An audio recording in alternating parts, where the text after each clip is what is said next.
Jangan cinta, cinta bersemi saat pandemi. Oh, masker dan vaksin mengikat janji, janji setia, setia abadi.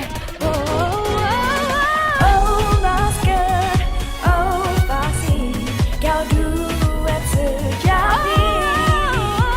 Ayo masker, ayo vaksin, tiada yang dapat merenggut sehatmu. Masker, vaksin, kau duet sejati. Ayo masker, ayo vaksin, tiada yang dapat merenggut sehatmu.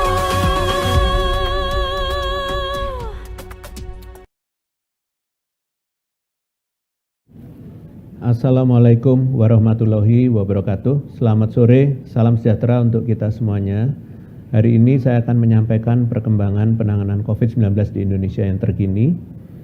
Berkaca pada pengalaman kenaikan kasus yang telah beberapa kali kita hadapi pasca periode libur panjang, saya ingin kembali mengingatkan bahwa kita masih perlu untuk tetap waspada dengan senantiasa menegakkan disiplin protokol kesehatan dalam setiap aktivitas yang kita jalani. Setidaknya terdapat 3 hal yang menjadi dasar kehati-hatian ini, yaitu yang pertama, kegiatan silaturahmi yang kita lakukan pada periode Idul Fitri yang akan datang banyak melibatkan interaksi dengan kelompok rentan seperti lansia, anak-anak, dan penderita komorbid. Yang kedua, risiko terpapar virus menjadi lebih besar bagi masyarakat yang baru saja melalui perjalanan jarak jauh serta mengunjungi fasilitas umum dengan kepadatan tinggi. Yang ketiga, keberadaan kasus tanpa gejala di sekitar kita. Bukan tidak mungkin kita tertular dan menjadi sumber penularan. Yang keempat, melihat 3 lonjakan kasus yang lalu, nyatanya terjadi di tengah kebijakan pembatasan mobilitas selama periode libur panjang, termasuk Idul Fitri. Namun saat ini pemerintah telah melakukan penyesuaian kebijakan, yakni tidak lagi dilakukan pembatasan mobilitas sehingga berpotensi meningkatkan mobilitas masyarakat dalam jumlah yang besar. Gelombang pertama terjadi pasca periode Natal 2020 dan Tahun Baru 2021. Kasus positif melonjak hingga 3 kali lipat dan mencapai puncaknya hingga 14.500 kasus, serta terjadi lonjakan kasus kematian hingga berkisar 500 kasus dalam sehari. Gelombang kedua terjadi pasca periode Idul Fitri di bulan Mei 2021 di tengah keberadaan varian Delta. Kasus positif melonjak sangat tajam hingga pada tanggal 15 Juli 2021, kasus harian mencapai titik puncaknya hingga 57.000 dalam 1 hari. Hal ini juga diikuti dengan kenaikan angka kematian hingga mencapai lebih dari 2.000 kasus dalam 1 harinya. Baik angka kasus positif dan kematian di masa gelombang kedua ini mencapai 4 kali lipat lebih tinggi dibanding puncak gelombang pertama. Sedangkan gelombang ketiga terjadi pasca periode Natal dan Tahun Baru di tengah keberadaan varian Omikron. Penambahan kasus positif ini mencapai puncaknya pada tanggal 16 Februari 2022 yang melebihi rekor pada puncak gelombang 2, yaitu hingga 65.000 kasus positif dalam 1 hari. Padahal sebelumnya selama 4 bulan berturut-turut, kasus tengah mengalami pelandaian hingga titik terendahnya. Meskipun demikian, berbeda dengan gelombang 1 dan 2, angka kematian tidak melonjak sebesar pada lonjakan pertama dan kedua. Fakta bahwa setelah melandai cukup lama pun, kasus tetap dapat melonjak, serta adanya penyesuaian kebijakan yang berbeda di tahun ini dengan tahun-tahun sebelumnya. Tentunya kita dapat memetik pelajaran untuk terus mengupayakan agar kasus yang saat ini sudah berhasil ditekan tidak naik kembali, bahkan hingga memicu gelombang baru. Hal ini tentunya perlu menjadi kewaspadaan bagi kita agar lebih berhati-hati, jangan sampai kita merasa terlampau aman untuk melakukan hal-hal yang berisiko menyebabkan lonjakan kasus. Untuk itu, tidak lelah saya ingatkan, di masa penyesuaian kebijakan ini, tanggung jawab kita untuk tetap disiplin memakai masker, menjaga jarak, menghindari kerumunan, dan mencuci tangan menjadi kunci utama agar virus tidak meluas. Ingat, meskipun vaksin dapat menjaga kita dari keparahan gejala, risiko perawatan di rumah sakit, hingga kematian, virus yang ada di tubuh kita ketika kita tertular masih berpotensi menulari orang lain. Terlebih lagi di masa mudik dan silaturahmi, kita memiliki risiko tinggi terpapar virus pasca perjalanan jarak jauh dan tentunya akan berisiko pula menularkan karena akan berjumpa dengan kelompok rentan seperti orang tua, kemudian penderita komorbid, dan anak-anak. Mari kita cegah agar jangan sampai kita terpapar virus sama sekali dengan menerapkan disiplin protokol kesehatan. Mudik aman, jangan bawa virus pulang. Selanjutnya saya akan mengajak masyarakat untuk senantiasa berusaha tetap sehat dan bugar selama periode bulan Ramadan. Hal ini dapat tercapai jika kita dapat menjalani perilaku bersih dan sehat yang dibarengi dengan kepatuhan tinggi menjalankan kebijakan penanganan COVID-19. Dengan ini, kemenangan Hari Raya Idul Fitri yang aman dan khidmat dapat tercapai. Perlu digarisbawahi bahwa baik periode Ramadan saat ini maupun pasca Hari Raya Idul Fitri nanti, protokol kesehatan tetap harus menjadi prioritas dalam menjalankan aktivitas. Ingat, walau kasus sudah melandai, tapi virus COVID-19 tidak sepenuhnya hilang dan pandemi belum berakhir. Pertama, di bulan Ramadan ini umat Islam menjalankan rutinitas dengan ritme yang cukup berbeda dari 11 bulan lainnya. Oleh karena itu diperlukan penyesuaian dalam beraktivitas demi tubuh yang senantiasa sehat karena imunitas tubuh yang juga ikut terjaga. Perilaku yang harus dilakukan yaitu mengusahakan tidur dengan durasi yang cukup, sekitar 8 jam per hari untuk orang dewasa.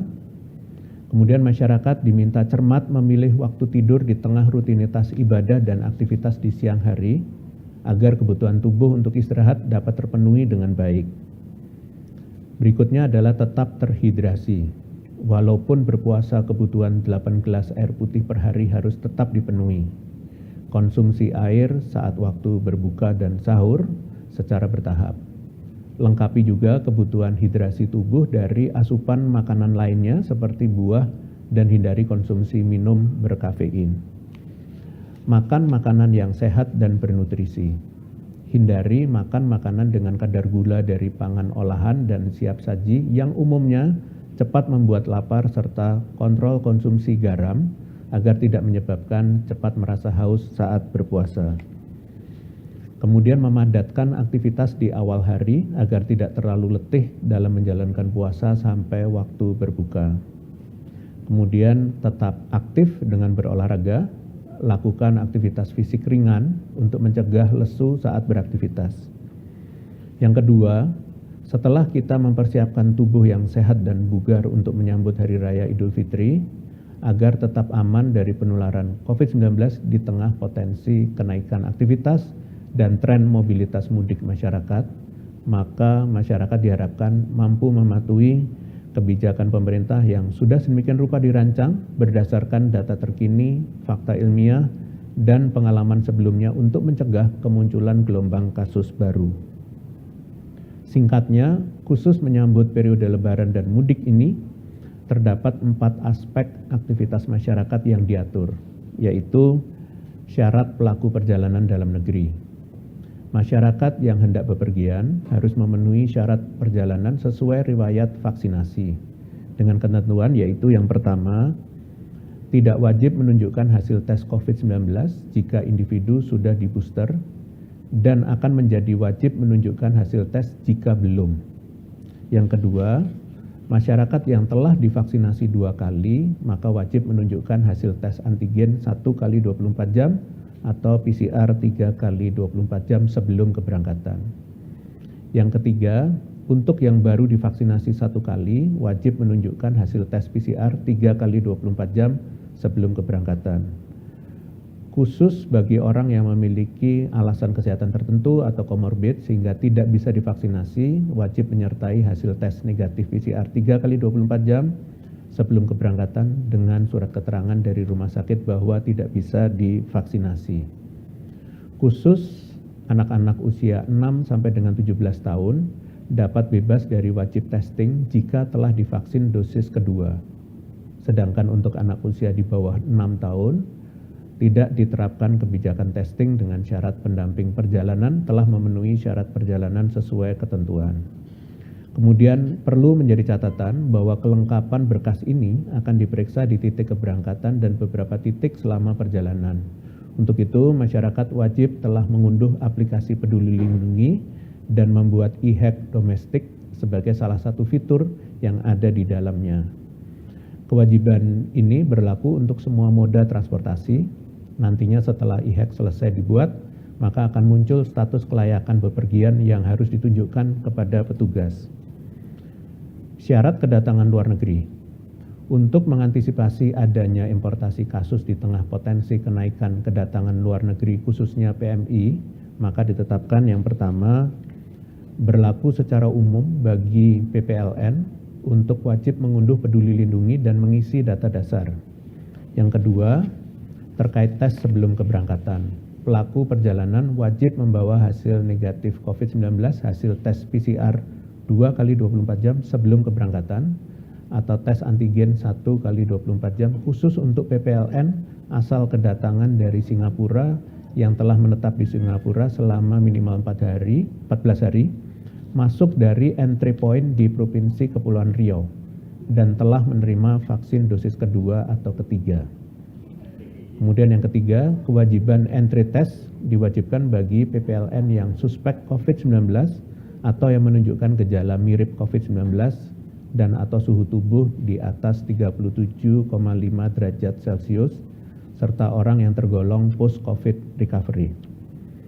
Yang keempat, kewajiban karantina selama 5 kali 24 jam secara terpusat dan exit test diwajibkan bagi PPLN dewasa yang baru menerima dosis pertama seminimalnya 14 hari sebelum keberangkatan atau belum sama sekali serta PPLN di bawah 18 tahun yang didampingi. Modifikasi mobilitas arus mudik, misalnya dengan penerapan sistem ganjil genap maupun penjadwalan keberangkatan dan kepulangan mudik.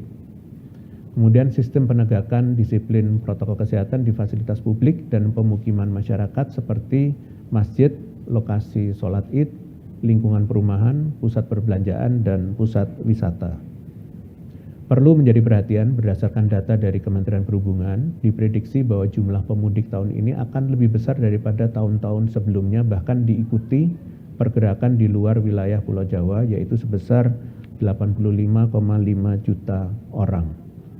Untuk itu tantangan lainnya ialah terjadinya kemacetan yang panjang, sehingga untuk mencegah hal tersebut sekaligus meminimalisir penularan COVID-19 akibat kerumunan di beberapa tempat, maka masyarakat diminta untuk bertanggung jawab saling melindungi melalui perencanaan perjalanan yang matang dan menyesuaikan peraturan yang pemerintah tetapkan.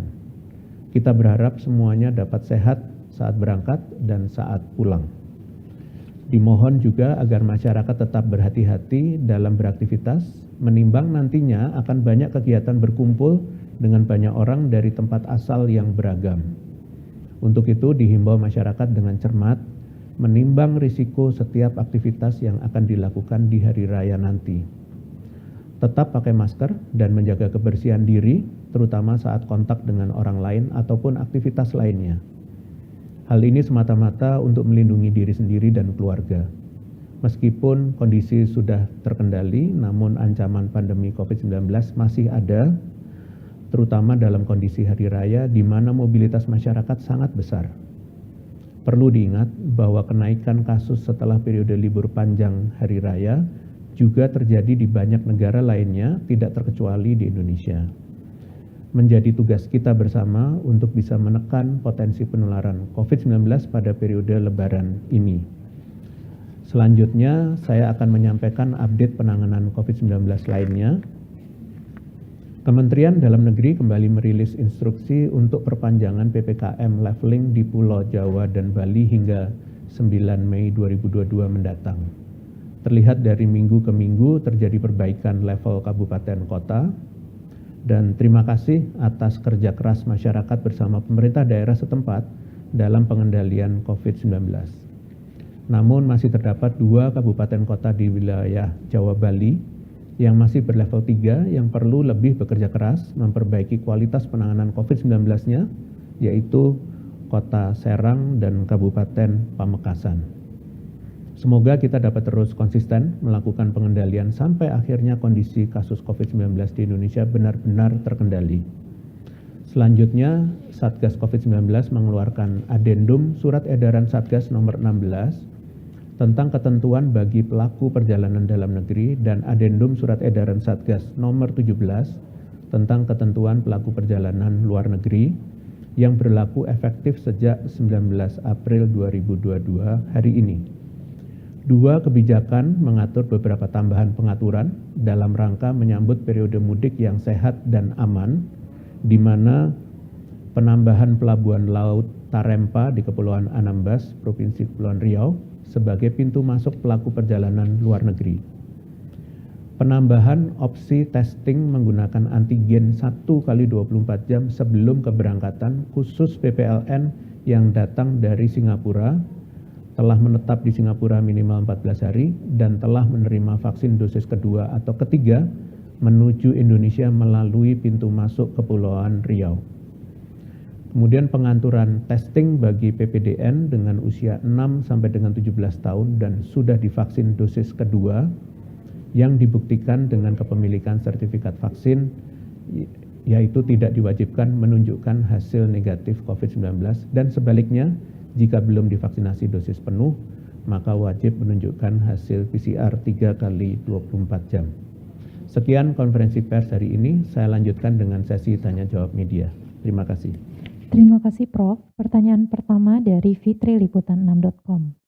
Apakah vaksinasi dapat menjamin perlindungan anak dari COVID-19 mengingat perjalanan mudik terbilang masif, terlebih lagi jika menggunakan transportasi publik? Terima kasih. Terima kasih pada liputan6.com.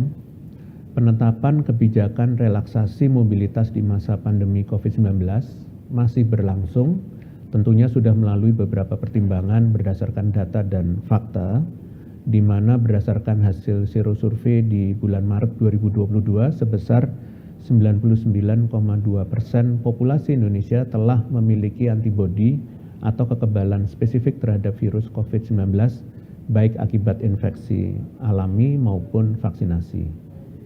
Beberapa jenis percampuran baru varian Omicron dengan varian lain yang ditemukan di beberapa negara dan masih dalam proses penelitian belum ditemukan di Indonesia. Kondisi kasus yang semakin melandai dan cakupan vaksinasi yang semakin meningkat. Namun perlu diingat bahwa agar terlindungi optimal khususnya saat menjalani mudik, penerapan protokol kesehatan saat sebelum, selama perjalanan, dan saat setelah sampai tempat tujuan tetap harus diutamakan. Terima kasih. Terima kasih Prof. Pertanyaan kedua dari media yang sama.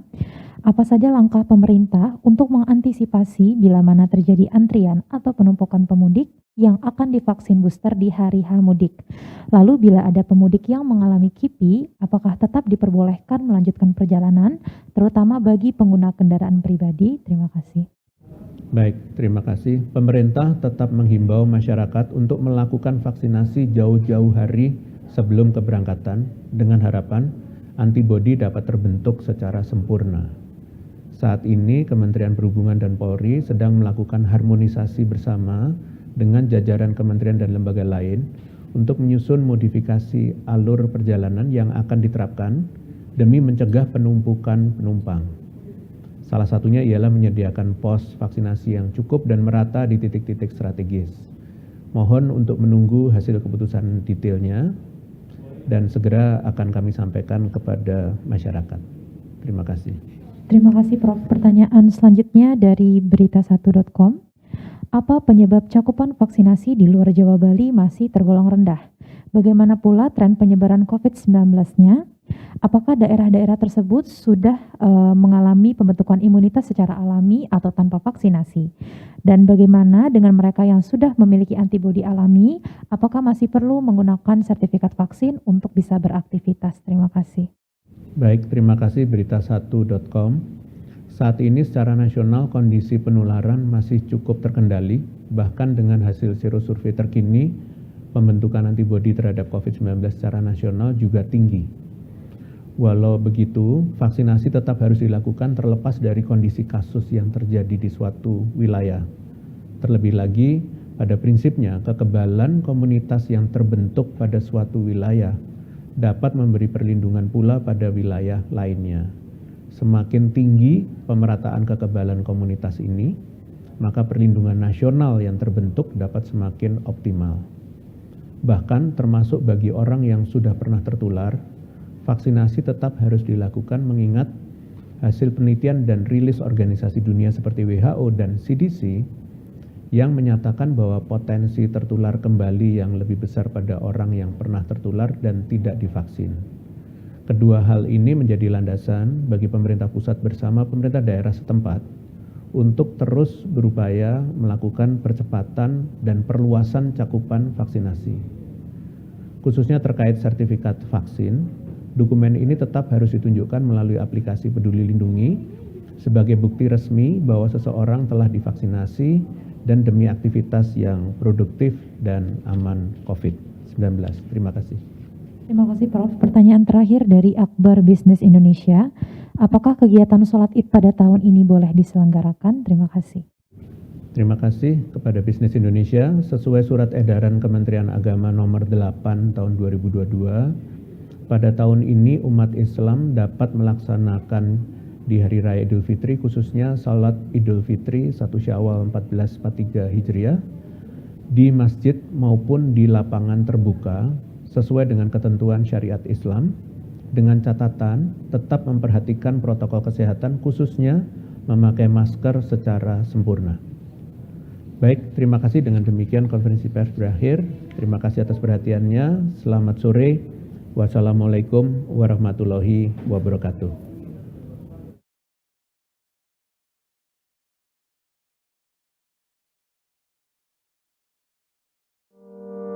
Pandemi hanya akan pergi bila kita saling peduli. Sebab bila tidak, gelombang baru datang dan pergi. Berani mengingatkan orang lain untuk lindungi diri, saling jaga, mau menerima dan rela memberi. Kencangkan lagi maskermu. Kurangi mobilitas dan hanya untuk yang perlu. Rutin olahraga dan vaksinasi lengkap demi imunitasmu. Kita percaya, kita pasti bisa.